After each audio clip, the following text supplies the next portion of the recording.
Bueno, pues para comenzar con el tema que vamos a ver, que son residuos y polos, vamos a comenzar con lo que son los residuos. Pero para comenzar con los residuos tenemos que recordar una definición que son los puntos singulares de una función. Un punto singular z0 de una función f de z es un punto donde f de z no es analítica. Como por ejemplo, 1 sobre z es analítica en todo punto excepto en z0, o sea, z0 va a ser un punto singular aislado. Y un punto singular aislado significa que puede dibujarse un círculo teniendo como centro el punto de singularidad, de tal forma que no encierre a otro punto de singularidad de otra función. Con esta definición ya podemos ver lo que son los residuos. Si z0 es un punto singular aislado de una función f, existe un número positivo R2 tal que f de z es analítica en todo z. Y esto lo vemos representado por una serie de Laurent, donde los coeficientes an y bn tienen ciertas representaciones integrales, como esta. Pero esto se puede usar n igual a 1, y entonces esta expresión cambia a esto. Se utiliza esta notación para los residuos, y con esto tenemos como resultado algo más sencillo, que es esto, que con esto es con lo que vamos a obtener los residuos.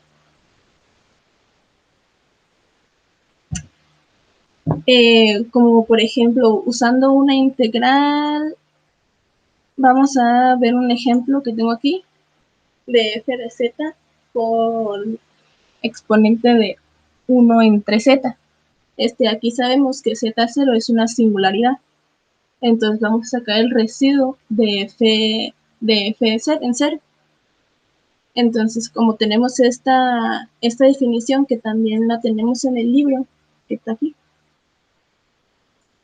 pues simplemente hacemos la serie z es 1 entre z a la n entre n factorial, y esto es igual a esto, pues reacomodando. Entonces, como tenemos que n es igual a 1, nos queda que 1 sobre el factorial de 1 es 1, entonces el residuo de esta función es 1.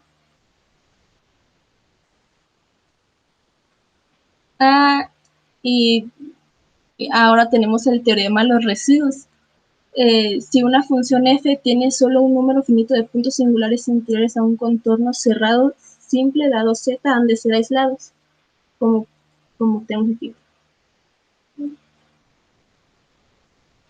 El teorema del residuo, tenemos un contorno completo y dentro de él tenemos puntos singulares, pues dentro del mismo contorno. Y como sabemos, la suma de las integrales cerradas de estas funciones nos dan como total el contorno completo. Entonces tenemos esto. Y todo reacomodado nos da lo que es el teorema de los residuos, que es el que les mostraba aquí. Y ya podemos utilizar el teorema para calcular esta integral. Y creo que tengo otro ejemplo más sencillo aquí. No. Bueno, para poder utilizar el teorema y calcular esta integral, lo que tenemos que hacer es comenzar a factorizar. Factorizamos y luego hacemos el desarrollo de Laurent. Entonces aquí nos queda que z es un punto singular, digo, el número 2 es un punto singular.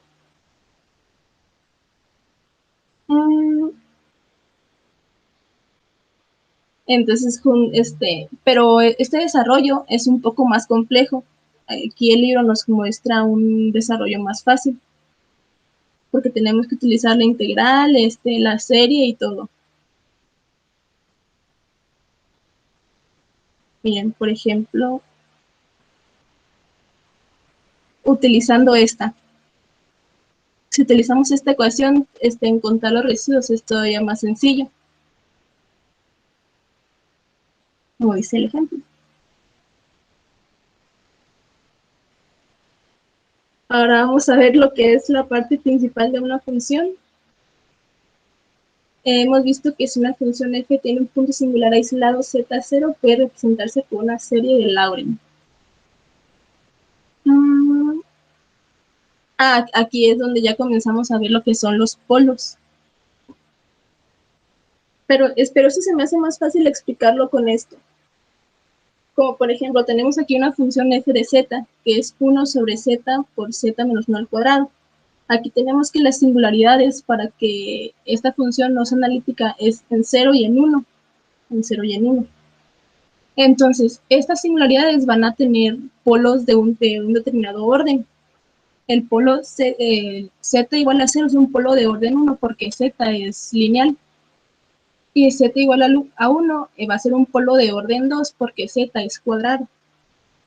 Entonces, con esto ya podemos obtener lo que son los residuos en f de 0 y en f de 1.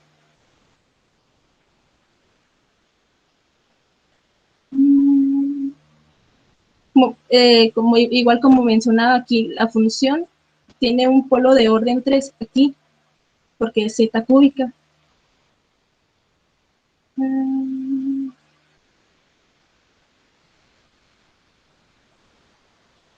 Bueno, son ejemplos. Y aquí ya podemos obtener los residuos en los polos, como yo les mencionaba con esta, con esta ecuación, donde phi de z es analítica en z0, pero no tiene que ser igual a 0. Y desarrollando la serie de Taylor obtenemos todo esto. Y con esto podemos obtener fácilmente lo que es el residuo en cualquier polo. Pero como a mí se me hizo algo complicado, a mí se me hizo algo complicado esto, maestra, no sé si pueda mostrarles otra manera que encontré más fácil de resolverlo. Sí, adelante, como usted lo quiere explicar, o sea, no necesariamente se tiene que basar en los métodos que mencionan en este libro. Ok, bueno, como yo les mencionaba, en esta función nosotros encontramos las dos singularidades y encontramos el orden de los polos. Entonces, como sabemos que cada polo tiene residuo, vamos a obtener el residuo en f de 0 y en f de 1. Con esto se me hizo mucho más fácil encontrar lo que es el residuo en cada polo en comparación de lo que dice el libro, que utiliza el residuo de f en z0 es igual a 1 sobre k menos 1. K se refiere al orden del polo, del límite de z, como tiende al z0, de la derivada de k menos 1, de dz de k menos 1, y luego pues esto, ¿verdad? Entonces, cuando nosotros queremos sacar la singularidad en z igual el residuo en la singularidad z0, tenemos un polo de orden 1. Entonces, el residuo f de 0 es igual a 1 sobre 0, porque k menos 1 es 0, entonces 0 factorial, del límite cuando z tiende a 0. Como sabemos aquí, la derivada de orden 0 pues es como si no estuviéramos derivando. Entonces, aplicamos esto y nos queda que aquí el residuo es 1. Entonces, aquí es un poco más largo porque aquí sí hay derivada, pero es una derivada de orden 1. Entonces, pues a mí este método se me hizo mucho más fácil que el que menciona el libro, porque nomás es obtener el orden del polo y aplicar pues esto. Ahora. Sí, está mucho más sencillo. ¿De dónde lo sacaste, Melissa? Es que vi como 50 videos y ese video lo explicaba esto. Y sí lo comprobé y sí, es verdad, sí funciona. Sí, porque está bien fácil. Gracias. Sí, lo que le digo que en el libro manejaba esta, pero yo me confundía porque yo no entendía de dónde cambiaba todo. Entonces, pues encontré ese y se me hizo mucho más fácil. Bueno, ahora vamos a ver lo que son los ceros y los polos de orden n. Como yo les mencionaba, un punto singular aislado z0 es, pues tienen polos, ¿no? Dependiendo del orden de pues la z. Ok. Aquí vamos a obtener lo que son los ceros de la función. Ceros y polos de orden m están estrechamente vinculados. En efecto, ahora podemos comprobar que cuando dos funciones p y q son analíticas en un punto z0 y p de z0 es desigual a 0, el coeficiente p de z sobre q de z tiene un polo de orden m en z0. Sí, solo si q tiene un cero de orden m ahí. Entonces tenemos esta verificación. Entonces el libro nos da algunos ejemplos. Se le llama ceros de la función f de z de pz sobre qz a las raíces de pz si m es mayor a n, y se llama también cero de la función racional a infinito. Entonces tenemos pues esto, que es un polo simple del coeficiente, y el residuo ahí es con esto vamos a obtener los residuos en los ceros. Aquí tenemos algunos ejemplos. ¿Qué más? ¿Qué más? Se me está pasando algo.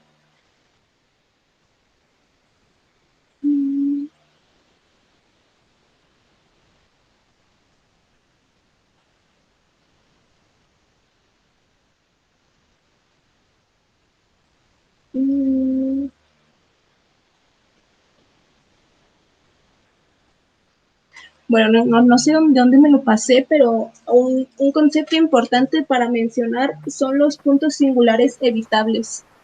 Pero no me encuentro.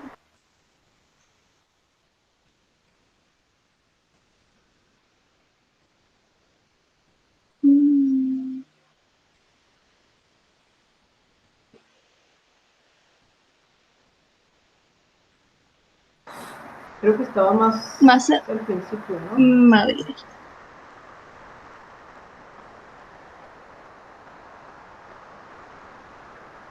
Aquí está, sí. Aquí en la parte principal de la función tenemos lo que son los puntos singulares evitables, que es, por ejemplo, aquí tenemos que z es 0, z0 es un punto singular, pero si le cambiamos el valor a la función, podemos hacerla que sea un punto singular evitable, si cambiamos el valor. Un punto singular evitable es cuando si f se puede convertir en analítica en todo el contorno, asignándole a f un valor adecuado en z0. También algo importante que hay que mencionar son los puntos singulares esenciales, que es la parte principal de f en z0 cuando tiene infinitos términos no nulos. Por ejemplo, aquí tengo un ejemplo. No lo tengo. Bueno, aquí, por ejemplo, en la serie, cuando vamos cambiándole el número a n, pues tenemos una gran cantidad de términos, ¿no? Entonces, esos términos se llaman puntos singulares esenciales cuando tiene infinitos términos, la parte principal de una función. O por ejemplo aquí. No, aquí no. Por ejemplo aquí, que tiene infinitos términos, podemos llamarle un punto singular esencial.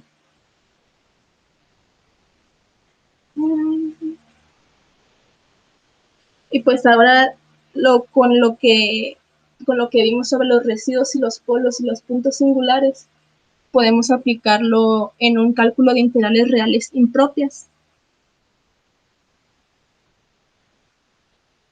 Pero esto ya como que no lo entendí mucho, maestra. Ya a partir de aquí, en las aplicaciones.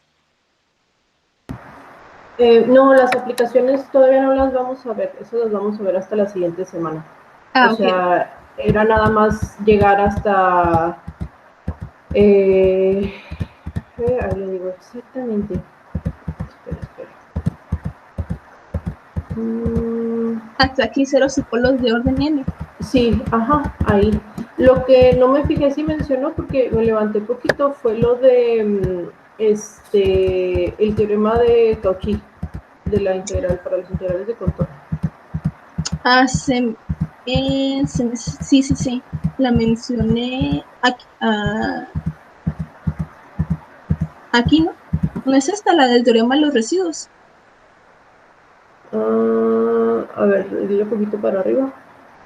Bueno, ese es un PDF que me encontré porque ahí lo tenía Sí. más facilito explicado, pero que lo expliqué con esto, con esto. Sí, era eso. Sí, Sí, que que la aquí integral. mencionaba que la integral de todos los puntos, de todos los contornos dentro del gran contorno. Ajá, sí, o sea que entonces para encontrar la integral de contorno de una función, pues se puede encontrar, pues se puede hacer básicamente con sus residuos, ¿no? En lugar de hacer la integral. Okay. Pues no sé, entonces eso era todo, no sé los demás qué tan claro les haya quedado. ¿Tienen preguntas? El capítulo está largo porque trae muchos ejemplitos y luego vuelve a definir lo que es cada una de las cosas, ¿no? Pero en realidad, pues es básicamente esto, o sea, es saber identificar cuáles son los polos, saber identificar cuáles son los ceros, saber calcular el residuo en los polos y en los ceros, y entonces con ello poderlo aplicar a lo que son las integrales de contorno, ¿no? Que es precisamente pues lo que nos acaba de explicar aquí Mel. Entonces, no sé si esté claro, si hay alguna duda, ¿cuál es la diferencia entre un polo y un cero?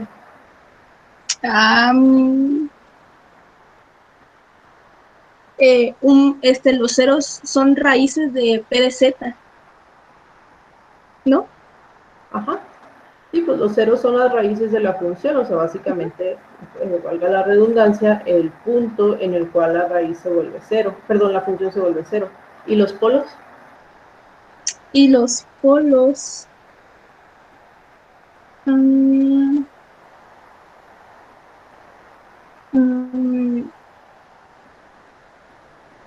pues será cuando, no sé, maestra.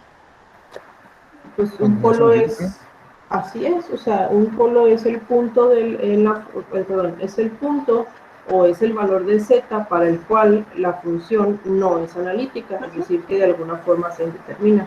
Ahorita en el ejemplito que tenía usted, tenía e a la 1 sobre z. Ajá, ¿Sí? ok. Y entonces, pues el polo era precisamente z igual a 0 porque es el único valor para el cual esta función se determina. Pregunta, esa función que tiene ahí, ¿cuáles son sus ceros?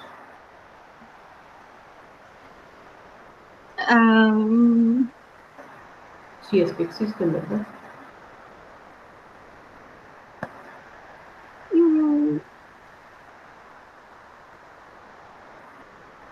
No, no sé.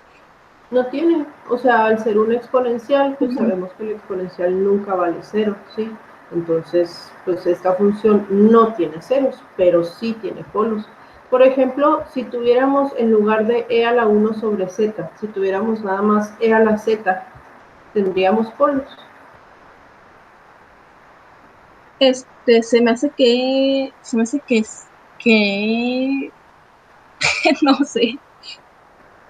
se me Si hace que estamos, no, si no, estamos se me hace que diciendo sí. que, si estamos diciendo que un polo es el punto en el cual la función se indetermina, o es decir, que no es analítica, ¿sí?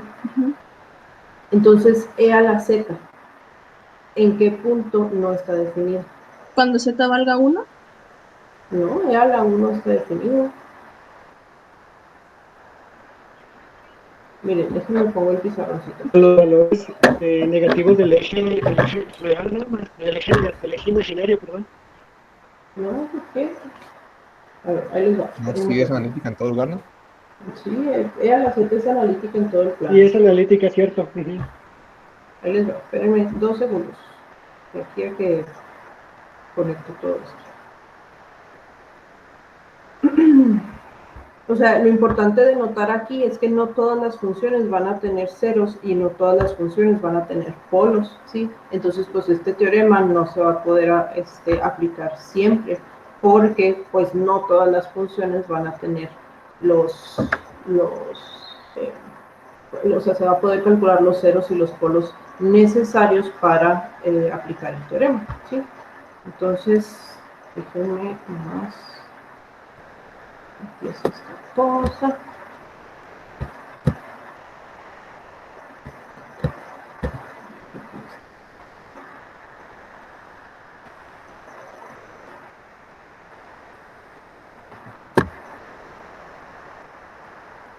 O sea, estábamos diciendo lo siguiente, ¿no? Teníamos, por ejemplo, la función e a la 1 sobre z. Y dijimos que para esta función el polo es z igual a 0, porque es el único punto en el que esto se determina, ¿no? O es el único punto en el que la función no es analítica. Luego dijimos que esta función pues no tiene ceros.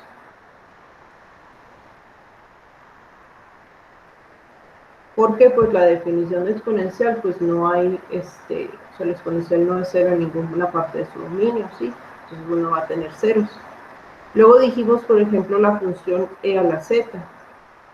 Entonces e a la z no tiene polos. ¿Por qué? Pues porque la función es analítica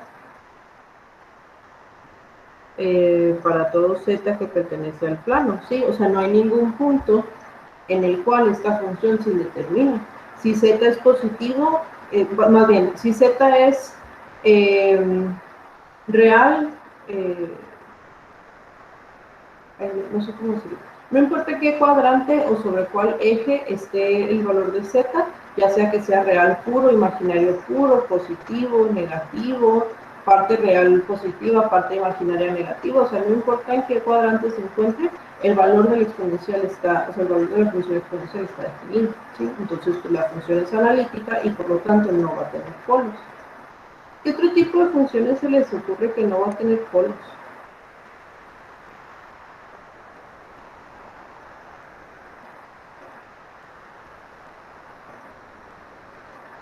Pues los polinomios de grado n mayor a 0. Todas las funciones polinómicas pues tampoco tienen polos, ¿no? Aquí sería a n, z a n, más a n menos 1, z a n menos 1, así, ¿no? Las funciones polinómicas no tienen polos, pero las funciones polinómicas sí tienen ceros, que serían precisamente pues, las raíces de la función. ¿Sí se entiende la diferencia entre estos dos conceptos?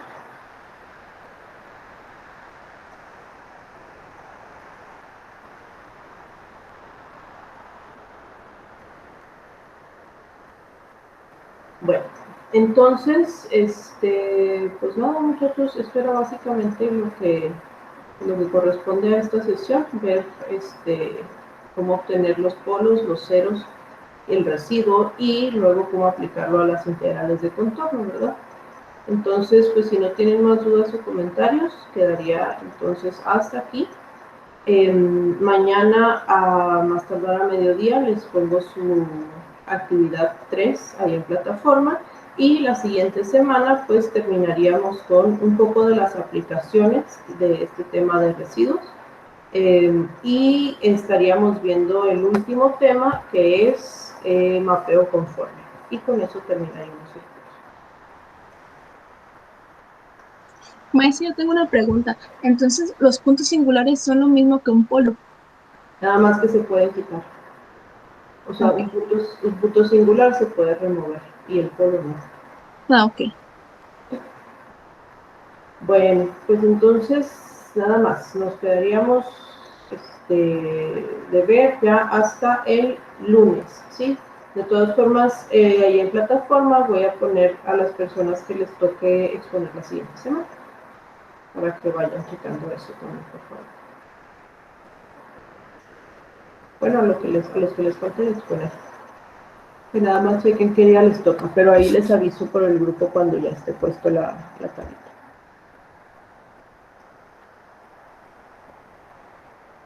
Vale, pues entonces déjenme dejar de grabar esta cosa.